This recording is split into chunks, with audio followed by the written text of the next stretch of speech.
नमस्कार प्रिय विद्यार्थियों। पिछले व्याख्यानों में हमने चर्चा की थी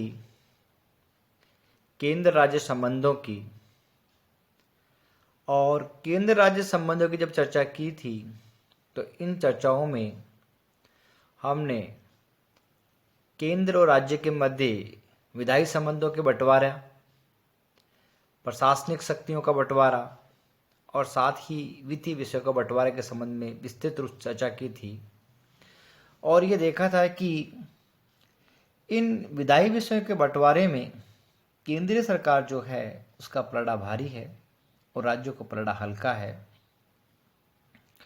साथ ये भी चर्चा की गई थी कि केंद्र और राज्य के मध्य अनेक विवादास्पद स्थल है, जिसमें राज्यपाल की नियुक्ति,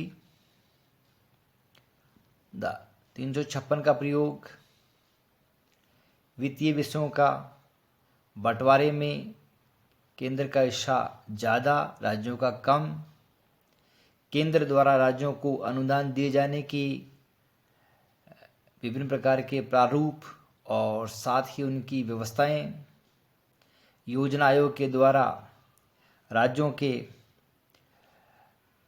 विभिन्न योजनाओं का स्वीकार करना, उनको स्वीकार नहीं करना, ऐसे अनेक विषय हैं जिसमें केंद्र और राज्य के मध्य विवाद होता रहता है। और केंद्र और राज्य के संबंधों को स्वस्थ बनाए रखने के लिए और इन विवादों के निस्तारण के लिए सरकारी आयोग का गठन किया गया था। सरकारी आयोग के बारे में अगर बातचीत करें तो केंद्र राज्यों संबंधों की विवादित स्थलों को गहन अध्ययन और उनमें सुधार हेतु प्रस्ताव देने के लिए सर्वोच्च न्यायालय के सेवानिवृत्त न्यायाधीश R.S. सरकारिया जी की अध्यक्षता में एक आयोग का गठन किया गया। तत्कालीन प्रधानमंत्री श्रीमती इंदिरा गांधी ने 24 मार्च 1943 को की थी। आयोग में श्री B.C. रामन तथा डॉक्टर S.R. रो की नियुक्तियां सदस्यों के रूप में की गई। इस आयोग ने केंद्र राज्यों की शक्तियों, कार्यों व उत्तरदायित्वों के गहन अध्ययन किया और उनमें यथोचित सुधार हेतु आयोग ने 109 प्रश्नों की विस्तृत प्रश्नावली तैयार की। इस प्रश्नावली को लेकर के जो आयोग है वह विभिन्न बुद्धिजीवियों के पास, संस्थाओं के पास, शिक्षा शास्त्रियों के पास, राजनीतिक विचारकों के पास में इनके पास गया और उनसे उनका फीडबैक लिया। और इन फीडबैक लेने के बाद में 2 नवंबर 1986 को आयोग ने अपना 1600 पृष्ठीय प्रतिवेदन भारत सरकार को सौंपा। और ये जो प्रतिवेदन था और सरकारी आयोग की जो अनुशंसाएं हैं, इन अनुशंसाओं में बहुत सी ऐसी अनुशंसाएं हैं जो न केवल महत्वपूर्ण है बल्कि केंद्र राज्य संबंधों को पुनर्परिभाषित करने वाली है। सबसे पहली बात यह है कि सरकारी आयोग ने संघ और राज्यों अर्थात केंद्र एवं राज्यों के मध्य जो शक्ति विभाजन किया गया है उस शक्ति विभाजन को यथावत रखने की सिफारिश की है। सरकारी आयोग पूर्णतः से मानता है इस बात को कि 246 के अनुसार जो संघ शक्ति विभाजन किया गया अर्थात संघ सूची, राज्य सूची और संवर्धित सूची का बंटवारा किया गया वो यथावत रहना चाहिए। और साथ ही आर्टिकल 254 की उन्होंने सिफारिश की। आर्टिकल 254 इसलिए महत्वपूर्ण है कि अगर संवर्धित सूची पर बनाए गए किसी केंद्रीय कानून के खिलाफ राज्यों में इस बात का विरोध हो कि केंद्र ने उसकी क्षेत्र में अतिक्रमण किया है या राज्य उस केंद्रीय विधि को मानने को स्वीकार नहीं हो, तो वह राष्ट्रपति की सलाह से 254 के अंतर्गत विधि बना करके उस विधि को लागू होने से रोक सकता है, साथ ही उस विधि के प्रभाव को कम कर सकता है। इसका मतलब है कि 254 जो है वो राज्य की स्वायत्तता को बनाए रखने के लिए है कि कई बार केंद्र सरकार द्वारा इस प्रकार के कानून विधि बना दिए जाते हैं जिससे राज्यों को परेशानी हो, तो राज्य अपने स्वतंत्रता या स्वायत्ता का बचाव इस प्रकार से कर सकता है। वर्तमान में केंद्रीय कानूनों के संबंध में भी जो कृषि कानून बनाए गए हैं उनके संबंध में भी ये बातचीत आई है कि 254 के तहत विभिन्न राज्यों को अपने कानून बना करके इन केंद्रीय कानूनों को या उनके जो दुष्परिणाम वाले उपबंध है उनको वो प्रभावित कर सकते हैं, निष्प्रभाव उनको कर सकता है।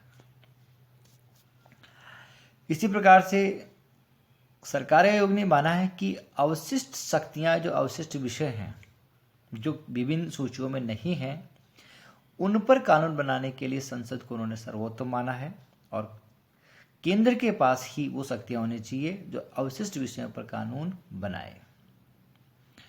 साथ ही वो कहते हैं कि संघीय, राज्य और संबंधित सूची में परिवर्तन नहीं किया जाए।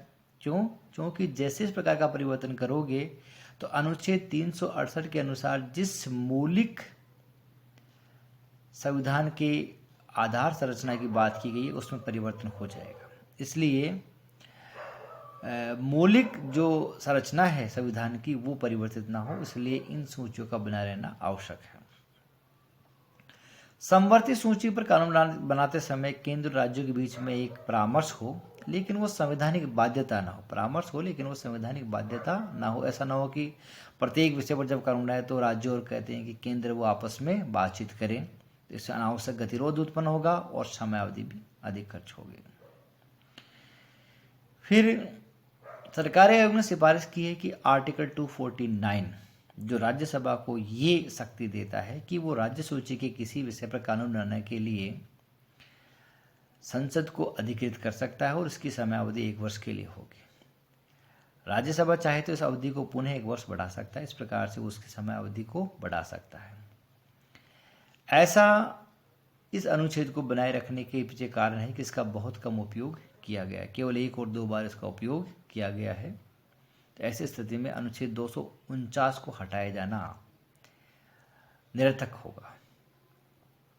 अनुच्छेद 355 के तहत सशस्त्र बल भेजना और राज्य में उसकी स्थिति पर नियंत्रण के लिए केंद्र को राज्य से परामर्श करने की आवश्यकता है और परामर्श करने के बाद ही उसे सशस्त्र बलों को वहां पर भेजना चाहिए। प्राय व्यवस्था होनी चाहिए कि राज्य के पास भी इस प्रकार की व्यवस्था हो या इस प्रकार के सशस्त्र बलों का निर्माण किया जाए कि वो विपरीत परिस्थितियों में स्वयं इनका मुकाबला कर सके। इस प्रकार की व्यवस्था उनके पास भी होनी चाहिए।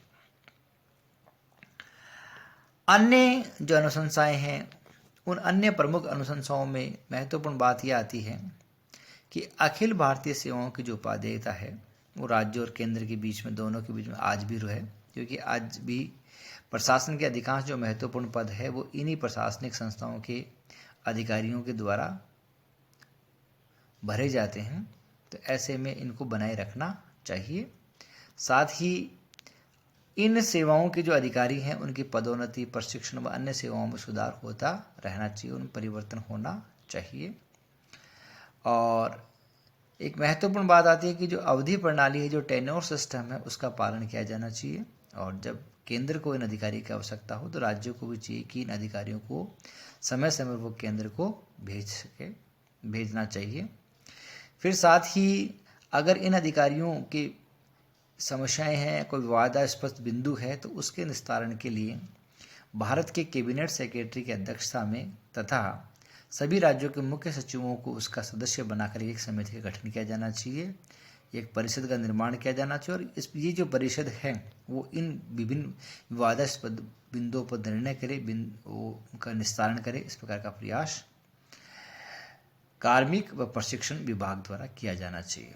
कार्मिक और प्रशिक्षण विभाग को इसके लिए सहयोग देना चाहिए और समय समय पर इस परिषद की बैठक करवाई जानी चाहिए और उसको अपनी प्रशासनिक सहायता उपलब्ध करानी चाहिए। महत्वपूर्ण बात आती है कि योजना जो है, प्लानिंग एक केंद्रीय विषय है और केंद्रीय विषय होने के कारण से राज्यों की इसमें भूमिका बहुत कम है। तो ऐसे में अगर योजना आयोग का जो उपाध्यक्ष है वो ख्याति प्राप्त विशेषज्ञ व्यक्ति होना चाहिए जो राज्यों को विश्वास में ले सके। दूसरा यह है कि राज्यों पर भी योजना आयोग जैसी संरचना, प्रशासनिक संरचना होनी चाहिए जो विभिन्न प्रकार की योजनाओं का निर्माण करे और इस प्रकार की व्यवस्था करे। साथ ही वित्त आयोग जो है उसमें राज्यों का प्रतिनिधित्व होना चाहिए, और जब वित्त आयोग राज्य के संबंध में बातचीत करे, जब दौरा करे, तो राज्य के लोग उसमें, राज्य सरकार की तरफ से उसमें लोग शामिल हो, ताकि वो वित्त आयोग राज्यों के संबंध में जो सूचना है वो यथार्थ रूप से केंद्र को उपलब्ध करा सके।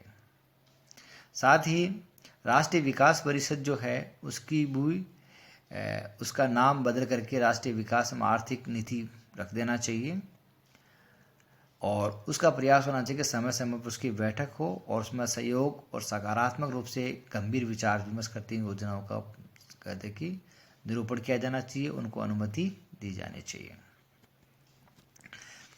महत्वपूर्ण एक अनुशंसा की है सरकारी आयोग ने कि निगम कर के उचित बंटवारे के लिए संविधान में संशोधन किया जाए। निगम कर सबसे बड़ा कर होता है, जिसको हम अप्रत्यक्ष कर कहते हैं, और अप्रत्यक्ष कर जो है वो बड़ा राशि के रूप में, चाहे वो उत्पाद शुल्क में रूप में है, बिक्री शुल्क के रूप में है, उसके बारे में उचित बंटवारा किया जाना चाहिए। वर्तमान में जीएसटी का प्रावधान कर दिया गया है, और जीएसटी के प्रावधान के अनुसार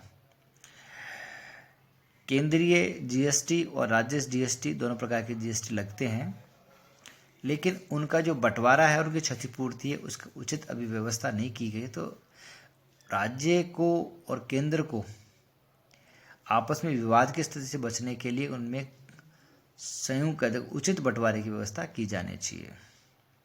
उत्पादन के बदले राज्यों को बिक्री कर में अधिकता देना उचित नहीं होगा, बल्कि वो जहाँ चीज़ें प्रोड्यूस होती है तो उनको कहते हैं कि उत्पाद शुल्क के लगाने का उनको अधिकार ज़्यादा होना चाहिए। इसके सिवाय राज्यों को जो ऋण देने की नीति है उस पर पुनर्विचार होना चाहिए, और साथ ही केंद्र सरकार को भी जो इनकम टैक्स है, आयकर है, उस पर जो अधिभार है या सरचार्ज है उस पर कम से कम मात्रा में लगाया जाना चाहिए, और वो भी कम समय अवधि के लिए लगाया जाना चाहिए। कर से आय पर जो कराधान है, जो टैक्सेशन है, वो राज्यों की सलाह से ही किया जाना चाहिए, क्योंकि ये बड़ा एक सेंसिटिव इशू है। इसी प्रकार विभिन्न प्रकार के जो उद्योग है उनको अनुमति देने के लिए जो व्यवस्था है या लाइसेंस देने की व्यवस्था है वो प्रत्येक राज्य की राजधानी में होनी चाहिए, ताकि आसानी से उनको मिल सके। अब यह है कि जो एक विवादास्पद बिंदु है केंद्र और राज्य के बीच में राज्यपाल का, तो राज्यपाल के चयन के संबंध में सरकारी आयोग ने सिफारिशें की है। वो इस प्रकार से है कि जिस व्यक्ति को राज्यपाल बनाया जाए वह किसी न किसी क्षेत्र में प्रतिष्ठित व्यक्ति होना चाहिए। प्राय वह राज्य से बाहर का रहने वाला हो, सामान्य रूप से राजनीतिक रूप से तटस्थ व्यक्ति हो, स्थानीय गुटबाजी में रुचि नहीं लेता हो। कहने का तात्पर्य है कि वो हाल ही में सक्रिय राजनीति में भाग नहीं लेता रहा हो और वो सक्रिय राजनीति से अलग हो गया, तो इस व्यक्ति को राज्यपाल बनाया जाना चाहिए। राज्यपाल बनाते समय अल्पसंख्यक जो वर्ग है उनका भी पर्याप्त अवसर उनको दिया जाना चाहिए, और ऐसे व्यक्ति को राज्यपाल नियुक्त नहीं करना चाहिए जो सत्तारूढ़ दल का व्यक्ति, जिसको चुनाव में हार मिली हो या उसके राजनीतिक जीवन खत्म हो रहा हो। तो ऐसे व्यक्ति को किसी ऐसे राज्य में राज्यपाल नहीं बनाया जाना चाहिए जहाँ पर विपरीत पार्टी की सरकार हो। साथ ही 153 में समुचित संशोधन करके राज्यपाल की नियुक्ति से पूर्व मुख्यमंत्री से परामर्श किए जाने का प्रावधान किया जाना चाहिए, ताकि मुख्यमंत्री को विश्वास में लेकर राज्यपाल की नियुक्ति की जा सके। प्रधानमंत्री को चाहिए कि वह राज्यपाल की नियुक्ति के लिए लोकसभा अध्यक्ष और उपराष्ट्रपति से भी एक चर्चा कर ले। हालांकि वो सार्वजनिक तो नहीं हो, लेकिन चर्चा अवश्य की जानी चाहिए। किसी भी राज्यपाल को प्राय 5 वर्ष से पूर्व नहीं हटाया जाना चाहिए, और हटाया जाता तो उसको पूर्व उसको सूचित किया जाए और साथ में स्पष्टीकरण का उसको अवसर दिया जाए। और साथ ही परंपरागत रूप से देखा जाता है कि राज्यपाल नियुक्त पद छोड़ने के बाद में पुनः राज्यपाल बनते हैं, उपराष्ट्रपति बनते हैं, राष्ट्रपति बनते हैं। ये परंपरा रही है, लेकिन कई बार कुछ इस प्रकार के हमारे सामने उदाहरण भी आए हैं कि जब वो सक्रिय राजनीति में लौट आए, चाहे मदन लाल जी खुराना हो, मोतीलाल जी बोहरा हो, हरदेव जी जोशी, वैसे कई नाम हैं जो राज्यपाल रहने के बाद में सक्रिय राजनीति में लौटे हैं। तो इस प्रकार के व्यक्तियों को हतोत्साहित करना चाहिए, उनको पुनः सक्रिय राजनीति में आने के लिए उनको मनाही की जानी चाहिए। इस प्रकार की व्यवस्था की जानी चाहिए। और बिना विचार किए राज्यपाल की जो पत्नी है उसको उचित पेंशन लाभ दिया जाना चाहिए, ताकि इतने उच्च पद पर रहे व्यक्ति का जो जीवन संगिनी है उसको सम्मानजनक जीवन जीने में आसानी रहे। साथ ही मुख्यमंत्री का जो चयन है वो राज्यपाल के सर्वविवेकी अधिकार है, और इस सर्वविवेकी अधिकार को उपयोग करते हुए राज्यपाल कार्य करता है। तो सरकारी आयोग ने कुछ अनुशंसाएं की हैं। पहला तो यह है कि विधानसभा में अधिकतम सीटें रखने वाली पार्टी या पार्टियों के जो गठबंधन है उसको बुलाया जाना चाहिए और मुख्यमंत्री उसके नेता को बनाया जाना चाहिए। फिर ये देखा जाए कि राज्यपाल को चाहिए कि सरकार बन गई, न कि सरकार राज्यपाल द्वारा बनाने का प्रयास करना चाहिए, बल्कि स्वयं बनने चाहिए। जो लोग चुन के आए वो स्वयं अपनी सरकार बनाए, और वो राज्यपाल द्वारा बनाए जाने का प्रयास नहीं किया जाना चाहिए। इसमें सीधा सा प्रावधान यह है कि सबसे पहले जिस पार्टी को बहुमत मिला हो उसके नेता को मुख्यमंत्री बनाया जाए। यदि कोई भी दल पूर्ण बहुमत में नहीं है तो सबसे पहले चुनाव पूर्व बने गठबंधन को बुलाया जाना चाहिए। तत्पश्चात अगर वो भी सरकार बनाने में सक्षम नहीं है तो सबसे बड़ी पार्टी जो अन्य पार्टियों को मिलाकर के, जिसमें निर्दलीय भी शामिल हो, सरकार बना सकती हो तो उसको बुलाया जाना चाहिए। अगर वो भी नहीं बना सकती है तो फिर चुनाव बाद में बने गठबंधन को बुलाया जाना चाहिए। तो इस प्रकार से राज्यपाल को प्रयास करना चाहिए कि सरकार बने, न कि बनाने का प्रयास करे। और कोई भी मुख्यमंत्री तब तक विधानसभा के बहुमत दल का नेता नहीं माना जा सकता कि जब तक वो कार्य ग्रहण करने के 30 दिन के भीतर अपना बहुमत विधानसभा में विश्वास मत प्राप्त न कर ले। तो इस प्रकार से है कि विधानसभा में भी बहुमत सिद्ध कराने या प्राप्त कराने के लिए एक निश्चित समय अवधि राज्यपाल द्वारा मुख्यमंत्री को दी जानी चाहिए, लेकिन वो इतनी अधिक भी नहीं हो कि वो एक तरह से कहते हैं कि वो नल एंड वॉइड हो जाए इसके लिए। तो इसलिए एक उचित अवधि उसको दी जानी चाहिए और मुख्यमंत्री को चयन करना चाहिए। फिर है कि मंत्रिमंडल की बर्खास्तगी और सदन के सत्र को बुलाना, कि जब तक राज्यपाल को इस बात का विश्वास न हो जाए कि मंत्रिमंडल ने अपना बहुमत खो दिया है, तब तक उसको कहते हैं कि बर्खास्त नहीं किया जाए। और कोई मंत्रिमंडल के पास विश्वास मत है या सरकार विश्वास में है या नहीं है, इसका निर्णय राज्यपाल द्वारा विधानसभा में करवाना चाहिए, न कि विधानसभा के बाहर करवाना चाहिए। यदि विधानसभा का सत्र नहीं चल रहा हो तो ऐसी परिस्थिति में राज्यपाल को विशेष सत्र बुला करके सरकार के बहुमत का फैसला विधानसभा में करवाना चाहिए। अनुच्छेद 174 के अनुसार राज्यपाल जो है वो 6 माह के अंतराल पर सदन का सत्र बुला सकता है। अगर राज्यपाल के कहने पर भी अगर मुख्यमंत्री तैयार नहीं हो तो ऐसी परिस्थिति में राज्यपाल को अपनी शक्तियों का उपयोग करते हुए विधानसभा का सत्र बुलाना चाहिए। अगर विधानसभा में मंत्रिमंडल के विरुद्ध कोई अविश्वास का प्रस्ताव रखा है तो ऐसी परिस्थिति में वो सत्र अवसान का अगर मुख्यमंत्री कहता है तो राज्यपाल को चाहिए कि मुख्यमंत्री से ये आग्रह करे कि पहले आप उस अविश्वास प्रस्ताव का सामना करें, तत्पश्चात सत्र अवसान करें। अगर बहुमत खो चुके मंत्रिमंडल राज्यपाल को विधानसभा भंग करने की सलाह दे तो इसका निर्णय भी कहते हैं कि विधानसभा में करवाना चाहिए। अगर ऐसी परिस्थिति जाए कि जब संवैधानिक व्यवस्था भंग हो गई हो और सरकार नहीं चल पा रही हो तो ऐसी परिस्थिति में फिर राज्यपाल को विधानसभा भंग करके नए चुनाव के लिए कहा जाना चाहिए। फिर है विधेयकों की स्वीकृति। अनुच्छेद 200 के अंतर्गत राज्यपाल के पास विधेयक स्वीकृति हेतु आते हैं और उन विधेयकों पर कार्रवाई करते हुए राज्यपाल को मंत्रिमंडल की सलाह को ध्यान में रखते हुए उन पर अनुमति दी जानी चाहिए। वो उसको अपने व्यक्तिगत पसंद नापसंद का उसको इस समय विचार करना सही नहीं है। इसी प्रकार से राष्ट्रपति के पास विचार हेतु विधेयक भेजने से बचना चाहिए। केवल कुछ मामले से अनुच्छेद 31, अनुच्छेद 14, अनुच्छेद 19, अनुच्छेद 254 ऐसी परिस्थिति वाले विधेयकों को ही केवल राज्यपाल को ये प्रयास करना चाहिए कि वो राष्ट्रपति की अनुमति हेतु भेजे। और लेकिन जब मंत्रिमंडल स्वयं सिफारिश कर रहा हो कि अमुक विधेयक को राष्ट्रपति के लिए आरक्षित रखा जाए, भेजा जाए, तो राज्यपाल को ऐसा तुरंत करना चाहिए। और 254 के अंतर्गत राष्ट्रपति की अनुमति के लिए जब विधेयक भेजा जाता है तो वो जिस विधि से या जिस विधि की असंगतता रखता है उस विधि का पूर्ण वर्णन करना चाहिए।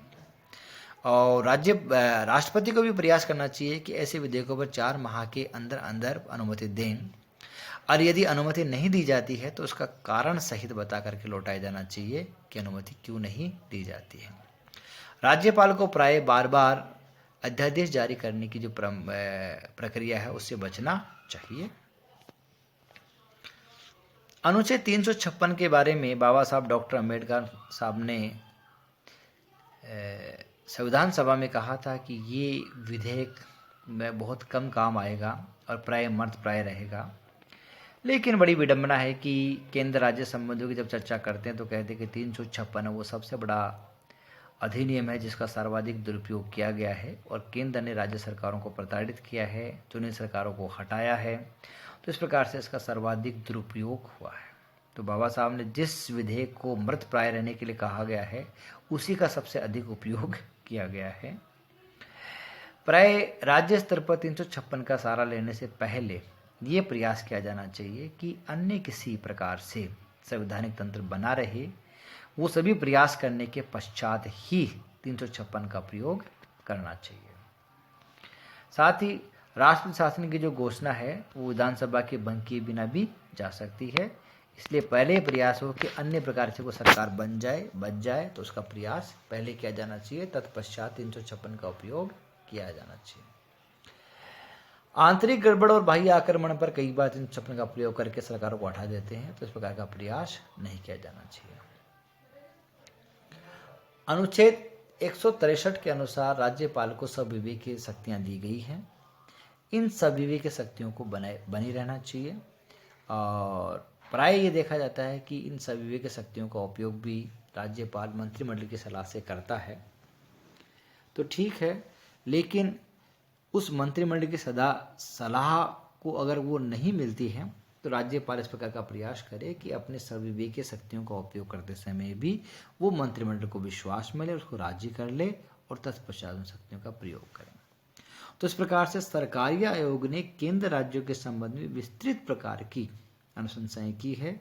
उसमें से अधिकांश जो अनुशंसाएं वो मान ली गई है और उपयोग में लाई गई है, और शेष अनुशंसाओं पर भी विचार चल रहा है।